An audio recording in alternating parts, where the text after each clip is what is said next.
We have our next storyteller, Regina Verdico. It's her first time, and she's telling a great story about her experience with cars. And she's a member of Speakeasy Spiritual Community, which is a spiritual community that I run.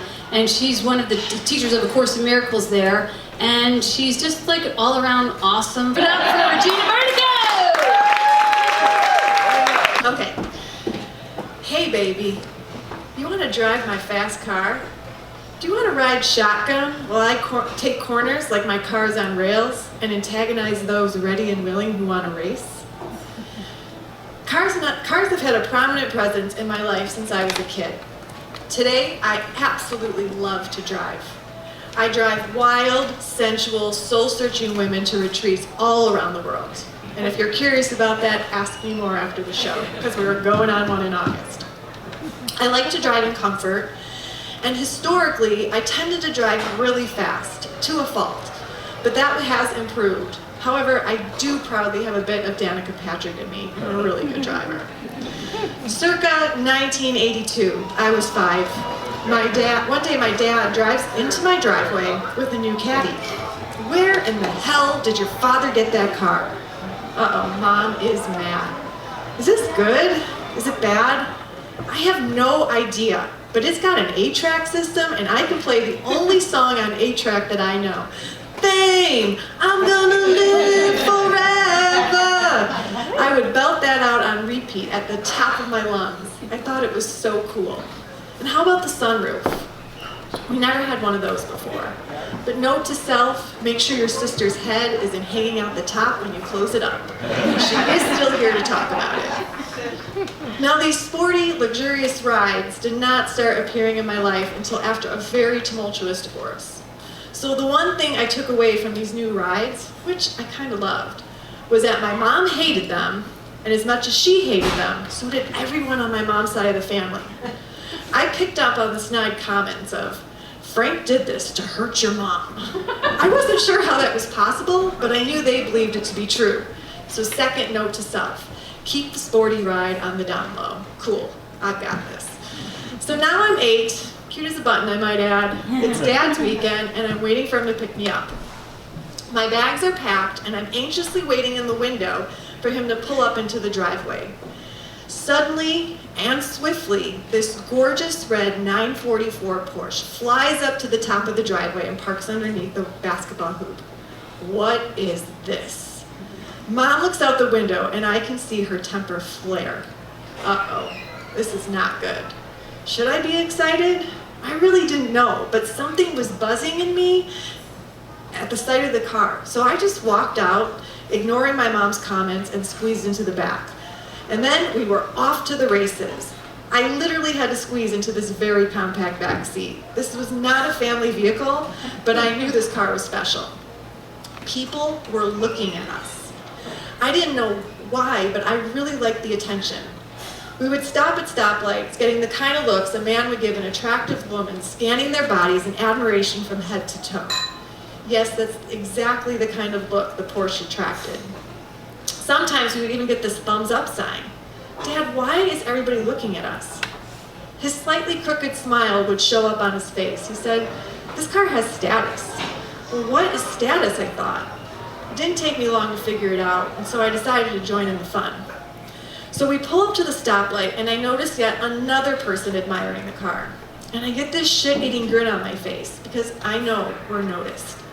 I put my hand around the imaginary stick shift in the very compact back seat and hear the vroom vroom in my mind as I get ready for the light to turn green. I feel my entire body tense up as the light changes, but nothing happens. Dad pulls away as chill as a turtle on his way. Slow and steady wins the race. What a bummer. My needs for speed was cut short and the car next to us raced away. The life of the Porsche was memorable. On warm summer nights, we'd lay the compact seats down and my dad would load my sister and I up in our pajamas and drive down the freeway to the very happening rock and roll McDonald's in Chicago. Yeah. We would order strawberry and hot fudge sundaes and sit in the back with hatchback up, staying up later than our normal bedtime. And I got a lot of attention from the cute boys in Catholic school. And honestly, the sight of this car just lit me up because I knew my dad was close by. One day, I showed up at Dad's and the Porsche was gone. There in its place, though, was a sleek, curvy Batmobile-like Dodge Stealth. It was the first year it had been released, and Dad bought it from the car show. Talk about coolness. It hadn't even made a debut in the dealerships, and it was already in our garage. This was going to rein in some popularity. Although this car felt different, I was older, the ripe old age of 15, and still much more mature. So the car didn't impress me so much anymore. Having a sports car was just the norm in my life, and the status of it had dissipated. As a matter of fact, I had grown to feel uncomfortable in it because of how snarky my mom's family felt about it. But my change in attitude did not change the way others felt. Take Pat, my high school boyfriend. He was highly impressed by this vehicle. And unbeknownst to me, Pat actually stole a car my senior year and sold it. But that is another story. So Pat finds out that my dad has a Dodge Stealth. Suddenly, our relationship jumps to a whole new level of interest. So your dad has a Stealth? Can I drive it? In my mind, I'm screaming, no. Dad will literally kill me. Literally. But instead, my mouth moves in slow motion. Yeah. Oh my God. Oh my God, what did I do? I am not the kind of person who goes back on my word, especially when it came to dating Pat. Although the thought of yes still makes me cringe today. My dad has always had a temper, and his cars were one of his greatest joys. Combine the two, we have a case of Ferris Bueller's Day Off, when Cameron has to face his dad after the car gets demolished. But this story doesn't end that way, thank God. Although I do wish there was a twist and shout episode in here. So after my impromptu party at Dad's, after word got around that my parents were out of town, it was now time to take the Dad Stealth out. It was me, Pat, and our friend Zach, an anxious boy who liked to join in on Pat's antics. I sat shotgun, we crammed Zach in the back seat, and he kept saying to me, I can't believe you're letting him do this. You're so dumb. And I was, but I sat in the passenger seat like I knew what I was doing. The garage door opened. Now keep in mind, somehow we had to get by the nosy neighbors who knew my dad and his car very well. The vroom of the engine was loud. Pat was so excited. He shifted the gears to reverse, and slowly we left the garage. I don't think I was breathing.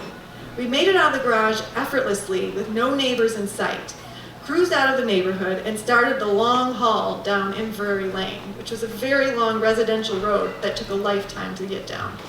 My breath did start to return. Although Pat was by far the most accident-prone troublemaker at his school, wherever you went with Pat, it was sure to be an adventure. I'm fairly certain that at one point he took me to a party in the city that was crawling with mafia, like a legit scene from The Sopranos, except in real life. Lord knows what goody two-shoes Regina was doing with him.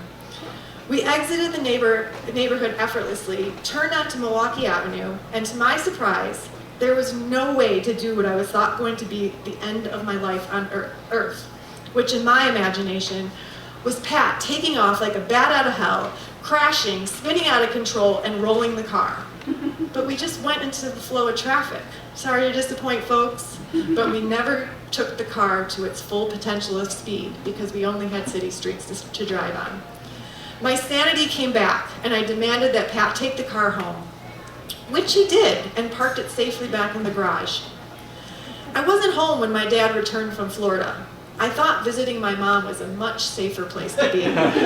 If he did figure it out, I'd have the buffer of time and space being with my mom and sister. I thought I had covered all my bases until the phone rang. The caller ID said Frank Whipple.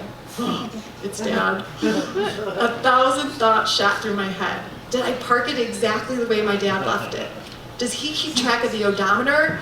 Was there any dirt on it that he would notice? Was the seat and steering wheel adjusted in any way that would alert him to the heist of his car? Hello? Turns out he never found out about the hijacking of his car. No neighbors ever saw us drive out. The car did not have any dents or damage, but I did get busted for having a party. There was one beer top in the most unexpected spot, and damn, he found it. But actually, thank God, that's all it was. Deep sigh of relief.